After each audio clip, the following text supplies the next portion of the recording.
Good morning, all. Oh, we're Can on? everybody hear us? Hear me? Great. Okay. I'm Dennis Matola.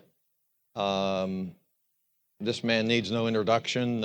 He's been around global trade business for a long time, but Frank Reynolds, the preeminent authority on Incoterms, having represented the U.S.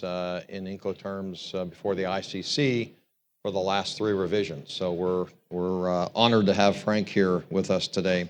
And I think this is the 3rd time that I've been on an Incoterms stage with Frank Reynolds. And We're going to keep doing it until we get it right. right. I'm hoping, given that Incoterms is only revised about every 10 years, that this is the last time that we'll be on a stage talking about an Incoterms revision. Speak for yourself. Okay. All right. I'm immortal.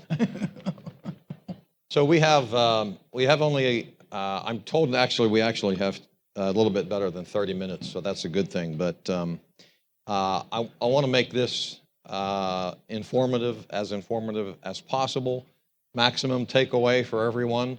So I've written about the first 10 questions here, and my plan is to hopefully have time for any questions from the audience. But if you would hold off on questions until we get through the kind of the agenda that I've set for questions, hopefully we'll have plenty of time at the end. And if we do a good job, maybe you won't even have to ask questions. Before we get into the actual specifics on 2020 revisions, Frank and I agreed that probably be a good idea to review some of the basics on the use of Incoterms. So this is information that's essential to understand, regardless of whether you work for a shipper or a forwarder, and in a shipper's organization, whether you are in purchasing or logistics or finance or sales or whatever you do. If you're involved in international transactions, this is basic information that you would want to have. So it's an understanding, regardless of what revision of Incoterms is in play. These are things that follow that you should know. So the first 4 questions I have are going to follow in that direction to cover basics before we get into any questions about the revisions. But before we start, I want to point out that I write these rules, help write these rules, but Dennis is and people like Dennis are the people who use them on a day-to-day basis. So he's got more on-the-ground experience of how these play out than I do. People will ask, do we have a good revision this year? I don't know. Ask him in 6 months. Okay, thank you.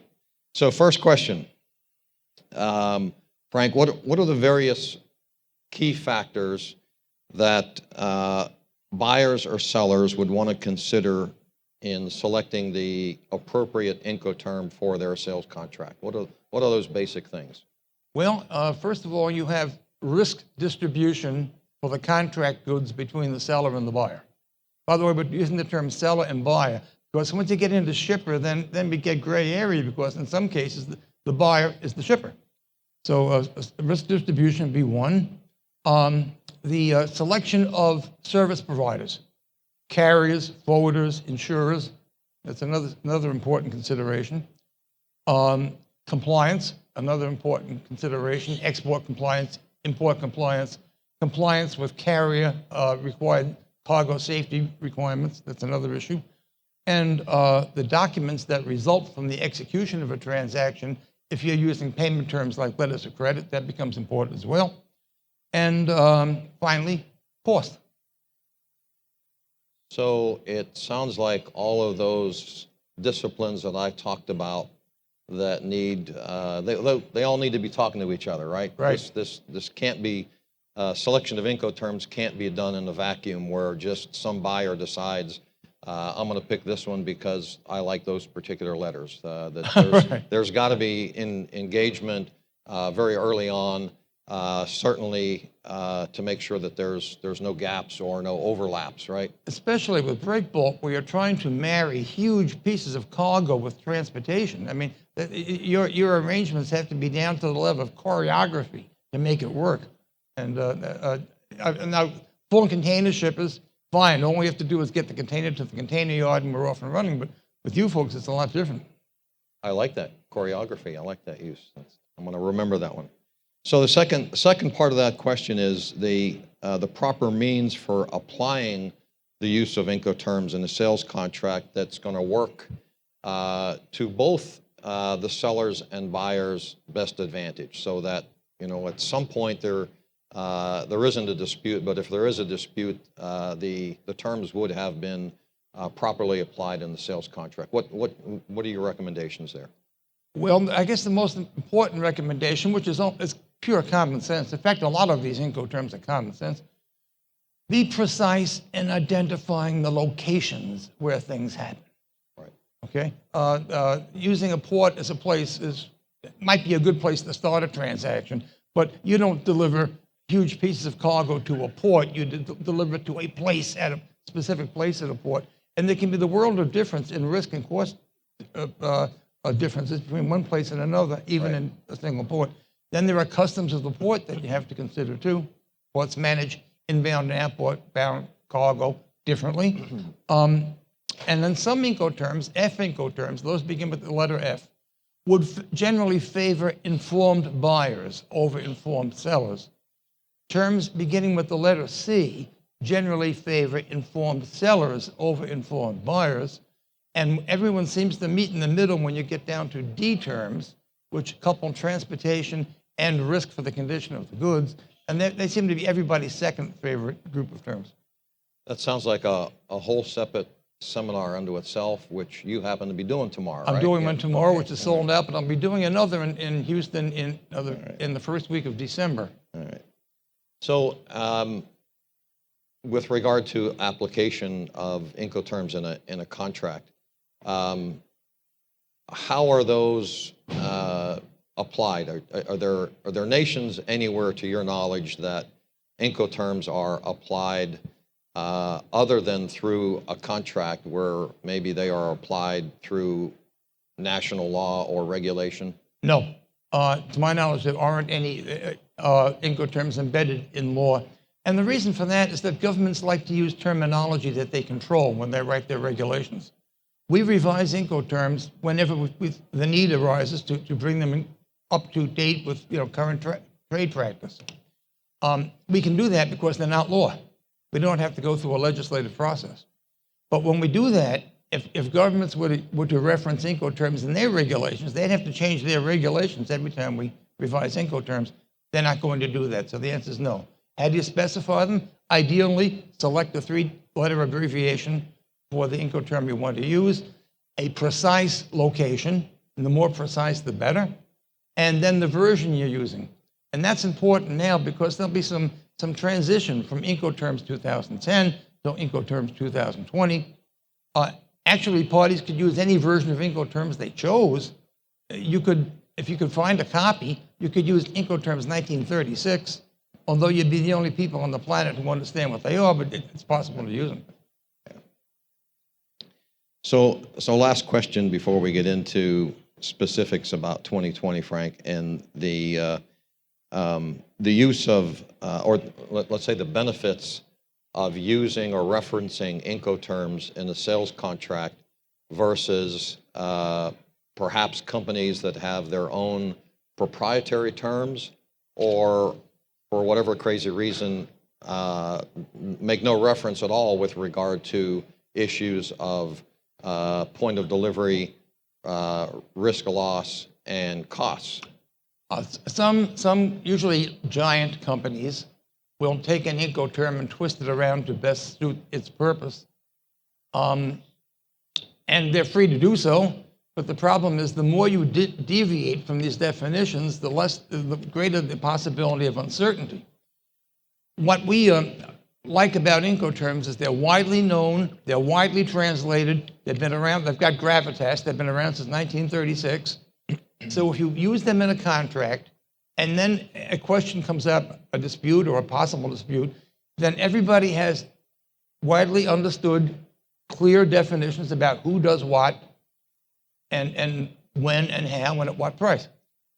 If you don't use these, you can write your own, but then what happens if you have a dispute? You spend a lot of money paying lawyers to determine what did you mean when you said this or what did you mean when you said that. So it does narrow the field down. And there are 11 of them. So the chances are you can find an Incoterm that pretty closely matches what the buyer and seller would like to happen in a transaction. Great. And again, it seems we keep hearing the same point of precision, precision, precision. Maybe there should be a PPP delivery point to drive home the point that the more precise that we are with regard to naming the point of delivery, the less opportunity that we're going to have that there's going to be a dispute. It also forces you to think things through. I mean, if you're going to quote freight, I would presume, especially in a large contract, that both the buyer and seller will go out and determine what freight costs are and what service provider availability is. And they would agree before they start which party is going to control transportation or which part of transportation. If you aren't there yet, you really shouldn't be contracting. True.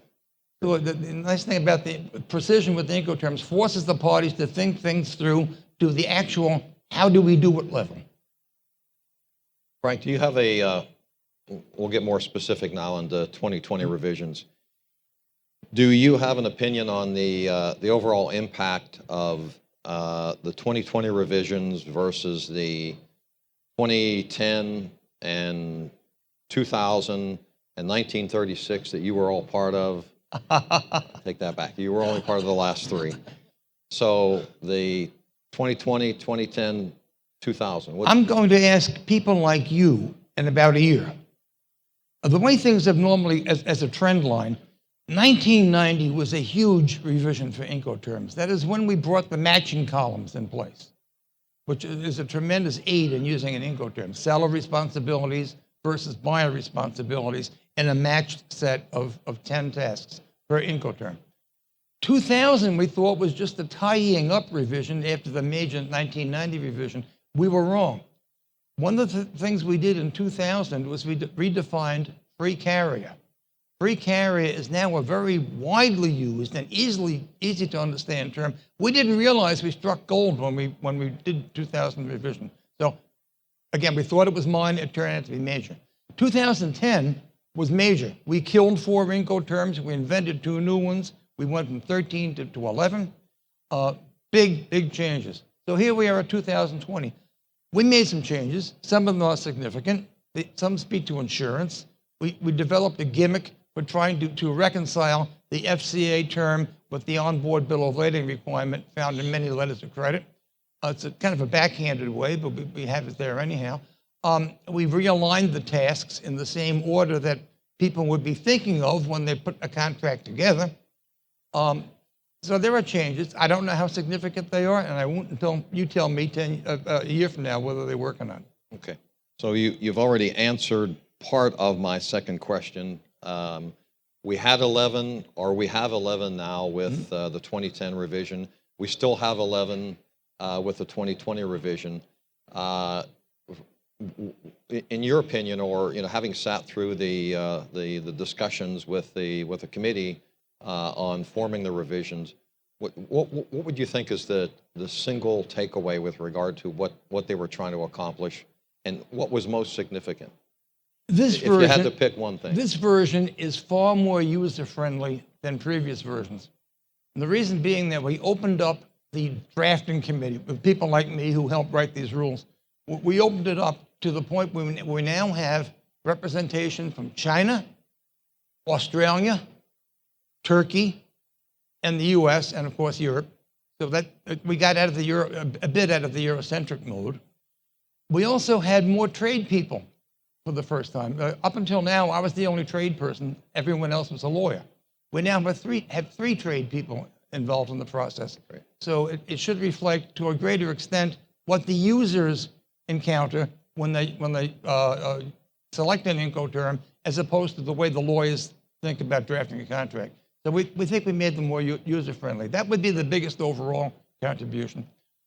And the other one would be insurance. We made a major change to insurance.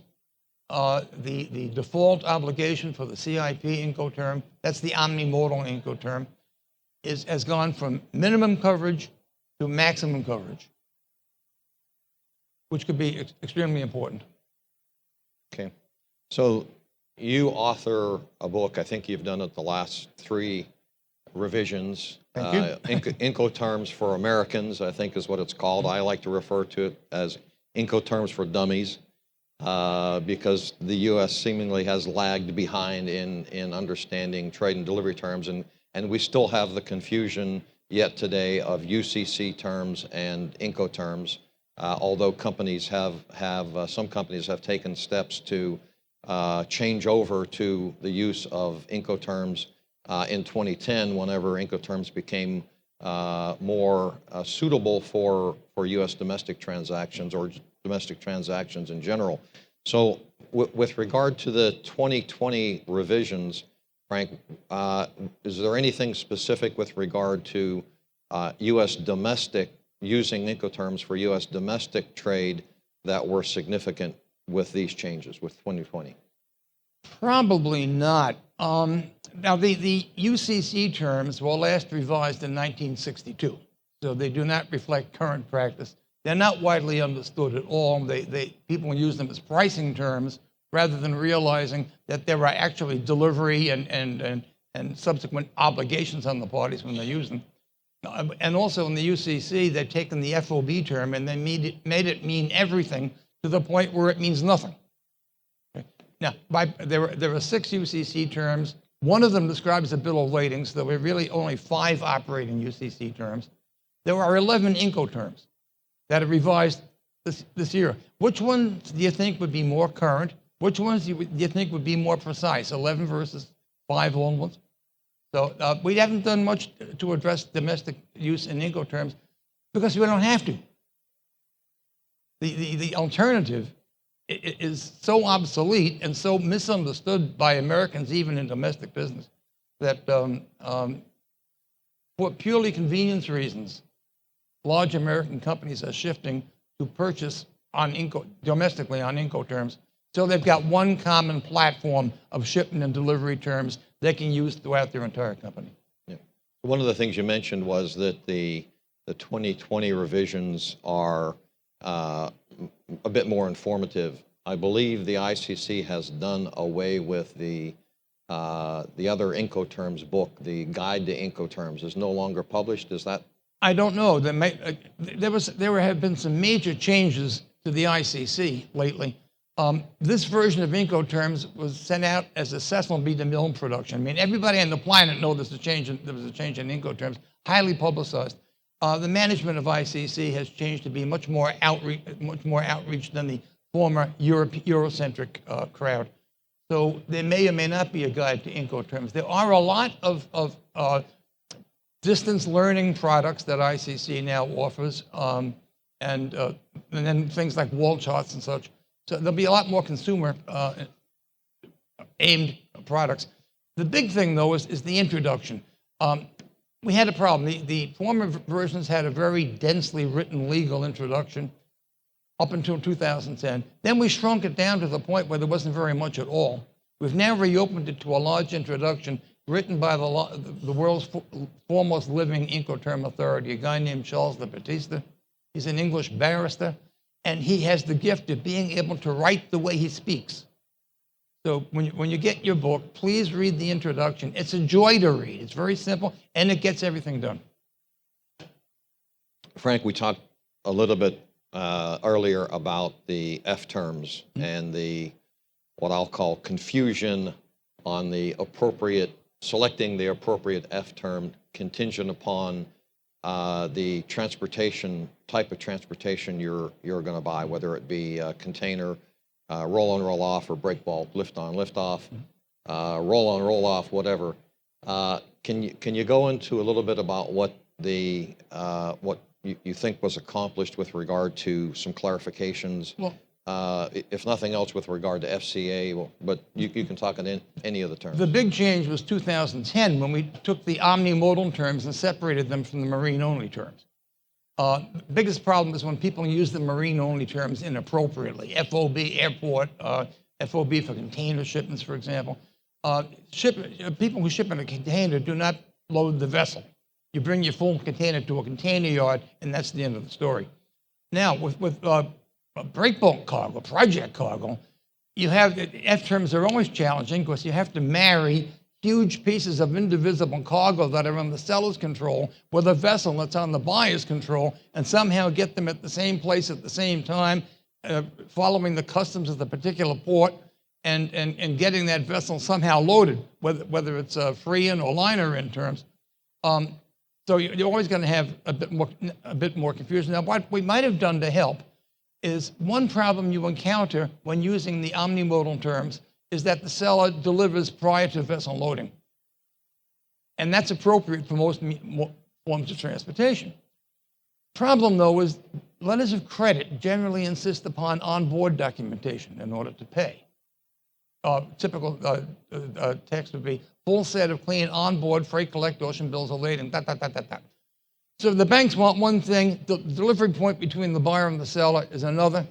We have come up with a clause that folks can use in their sales purchase contract that would command the buyer to command the carrier to release the documentation to the seller upon vessel loading. See, in a NIF term situation, it's awkward because the seller does not have a contract with the carrier. The seller may or may not have a right to the transportation document, okay? So we're going to structure the sales contract in such a way that by leveraging the buyer's obligation in the sales contract to require the carrier to release the document to the seller, we can give the seller some protection when using a term where you deliver prior to vessel loading. That might help.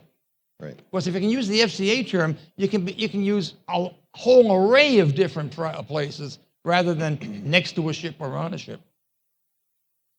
We could have a whole hour talking just about F terms, I think, as well. You mentioned earlier about insurance. There are only 2 Incoterms that talk about insurance or where insurance is included, CIF and CIP. So can you get any more detail, give us any more detail about what the committee's attempted to accomplish with regard to insurance? The default obligation for both CIP and CIF has always been minimum cover. That's what most people call Institute Cargo Clause C, what we call a free of particular average. Okay, that's been the default. We changed that default for CIP to maximum cover, which most people call Institute Cargo Clauses A, and we Americans incorrectly call all risk. We should call it almost all risk. The reason we did that is that under CIP, the seller delivers at the first carrier. Okay? Now, if the first carrier is independent of the main carrier, the buyer could have a problem claiming against a pre-carrier in the seller's country. But by making the default obligation maximum cover insurance, the buyer can then claim on the insurance company. So it gives the buyer relief under CIP of the fact that the seller delivers at the first carrier, which is normally at the place where the shipment begins. That's one of the reasons we did. Another reason is that goods that are shipped on CIP, normally those are manufactured goods as opposed to bulk commodities. So the chances are the unit value for items shipped in containers or air freight or what have you would be higher than grain or timber or products that are shipped in bulk. So with using that logic, we decided to attach a higher insurance threshold to CIP. Now, buyers and sellers can agree to change the coverage as long as they both agree to it. But if the contract is silent, then the seller must insure and the seller must provide maximum cover. And we hope they do so on a warehouse-to-warehouse basis to cover the entire ship. Thank you. Is Liam here? How are we doing on time? We still good for time? Liam's not counting time, so we're going to continue. So we'll make our own. He's not here. Keep going. We're going to keep going. Right. So after the effective date of the 2020 revisions, which will be January 1st, 2020, I think you mentioned this a little earlier, if somebody still had a set of the 1936 rules, they could use them. After January 1st, 2020, is there any good reason why buyers and sellers would still want to use the 2010 rules? And there are some parties who are very comfortable with the 2000 rules for whatever reason, and they just embrace it. And as long as the parties are happy with it, great, because that goes into the sales contract. Problem with that, though, is the service providers might not follow them. The service providers are likely to assume that you're using a current version. It's kind of like winking in the dark. You know what you're doing, but nobody else does. So the preferred way is to use a current term. So with the 11 terms, only one of the three-letter abbreviations changed in 2020, and DPU replaced DAT. Well, and the underlying function of both the old DAT and the new DPU was that it's the only Incoterm that requires the seller to unload anything. Unload a ship, unload a container, unload a plane. All the other Incoterms are silent about unloading. Okay? We designed the original term, delivered at terminal. We had in mind that the transportation would end at a carrier terminal on the buyer's side, and that the buyer would then come and collect the goods for on-carriage. For example, if you had a consolidated container shipment, the deconsolidated would empty the container, and each consignee would come and get his particular shipment. But then we found that people in practice were using that term for lots of other places that were not carrier-related, like job sites or machinery installation, and areas where the seller had a concern in unloading and wanted to be responsible for unloading for reasons particular to the kind of product. So rather than continuing to stick with the word terminal, which implies carrier, we opened it up to anywhere at all, including a terminal, that the parties agree, but the seller is responsible for unloading, which means the seller does not deliver until the goods have been unloaded, and the seller's costs end once the goods have been unloaded. Very, very useful, particularly in the construction industry. Yeah, it might be for project work. Yeah. Okay, so I've come to, I have a few more here that I could ask, but I think we're probably pretty close to getting the high sign, and we are getting the high sign, but can we, okay, we're getting kind of a continue. All right, thanks. So open it up for questions. You know that this man does training. In fact, he's doing a training session tomorrow. Before I get to questions, you have a website where you're training. Thank you. I'm doing one, there'll be one in Houston in early December. The website is www.incoterms-for-americans-com. Okay. So any questions? Did we do such a good job that there are no questions? I would find that hard to believe. We're not that good. We're not that bad either. We should have some questions by now. Yeah. Sure. There's one in the back there. Please go to the microphone. Is that on? Go smarter than the. It is on? Okay. Try it again. All right, there we go. There we go. Is the website that you just mentioned, is that the best place to get a copy of the 2020 version, or? No, Amazon. Amazon? Okay. This book is available on Amazon. Okay. Cool. Thank you. You're welcome. Any other questions? Yes. Bill Cantillon from the Space Coast. I have a couple questions, Frank. Can you speak up just a bit? I'm Bill Cantillon from the Florida Space Coast. I've known Frank for many years, and I wondered if you say there's a new term, DPU, it's unloaded by the seller. Does that mean the container is stripped? Yeah. Now, with all Incoterms, we want the sellers and buyers to precisely describe what they want to happen. We're placing an unloading obligation on the seller. How that's accomplished will depend largely on the mode of transportation, on the kind of product, on the location where the unloading will take place. So it's there. Seller has to unload. Buyers and sellers have to agree how that is done. Okay, so It could back- be unloading a vessel. Okay, well, let's stick to containers. So a container Okay. comes into Houston. Yep. It's unloaded from the vessel to the wharf. Yeah. It's taken to the CFS. It's stripped. That's Yep. DPU. Well, which place do you want? I could Houston. it could No, be the wharf. It could be the CFS. container. Okay. CFS. All right. CFS. We want to be clear and precise. Okay.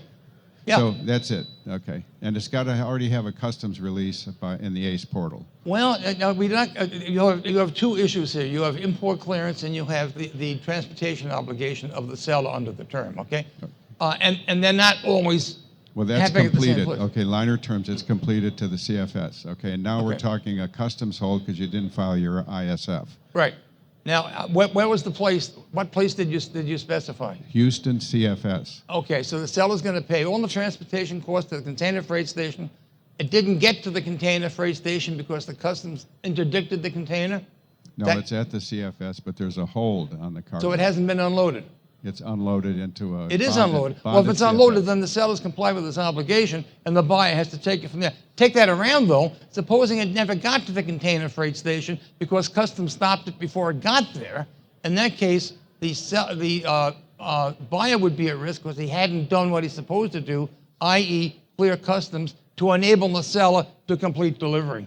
It's called Right. premature passage of cost and risk. And the buyer, of I course, gotta, didn't file I gotta the cut you off ISF. at that Okay, point. thank you very much. Because we have a couple more questions and we only have 2 more minutes, so go ahead. Hi, how you doing? Do you work hand in hand with BIMCO at all to try to get an Incoterms spot? Like we're using, a con BL. Okay, we do, Incoterms are used only in sales contracts. We do not address carriage contracts. Okay. Okay, so we're not going to get involved with the way a carriage contract is structured or whose model we're going to use. Okay. So, but a simple fix, we could maybe include them in the body of the BL. Well, buyers and sellers in their sales contract can agree how they want transportation to happen, by whom they want transportation to happen, what format they want transportation to take. We're not going there. What we're going to do is assign responsibilities to sellers and buyers to execute, and then how they do it is between them. Otherwise, we'd have hundreds of Incoterms. Thank you. One last question, Spo. Frank, just wanted to get your perspective, and I know they're just coming out, so maybe this is a new twist. Speak up, Steve. Was there any discussion on how you handle things that are 3D printed? So we buy something from somebody in China. They don't physically ship it, but they send us a license to 3D print it somewhere in the world. Two issues we've not addressed. Incoterms are restricted to tangible, portable goods, okay? We have not restricted, not covered that. We have not gotten into business-to-consumer transactions either, because consumer protection laws are differ widely from country to country. No, we have not addressed that issue. It may be a separate set of rules talking about internet delivery, but we're not there. Got to be tangible. Okay. Thank you, Frank. Appreciate your coming to join us at Breakbulk. We can't. I will do one of these Okay. since you're there. Thank you all for attending. Appreciate your time.